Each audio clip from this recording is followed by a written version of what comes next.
All right, I'll say it. It's not good. OK, est-ce qu'il y a une épidémie d'autisme aux États-Unis? Donald Trump pense que oui et pense même avoir trouvé la raison. Well, let's see how we say that. Acetaminophen. Is that okay? Trump a appuyé sa théorie avec des exemples sans pour autant être trop certain quand même de ce qu'il avançait. I think I can say that there are certain groups of people that don't take vaccines and don't take any pills that have no autism. Does that tell you something? That's currently, is that a correct statement, by the way?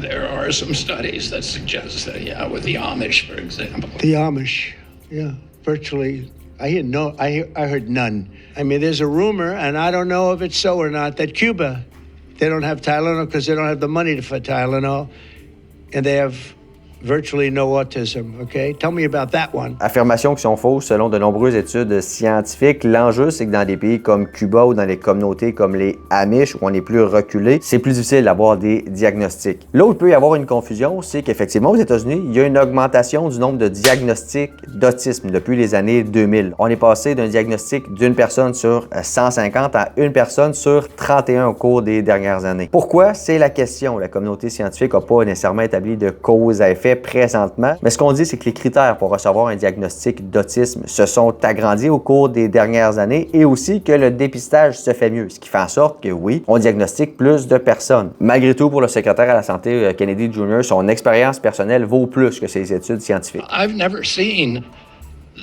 this happening in people my age. I've never seen a case of full-blown autism, and that means profound autism. I want to be very careful. Mais c'est des affirmations qui soulèvent beaucoup de questions. Il y a plusieurs organisations, comme l'Ordre des pharmaciens du Québec, qui s'est levé au cours des dernières heures pour réaffirmer qu'il n'y avait aucun lien scientifiquement prouvé entre l'autisme et d'autres troubles et la prise de Tylenol par une femme enceinte. And I want to say it right now. And you know the way I look at it?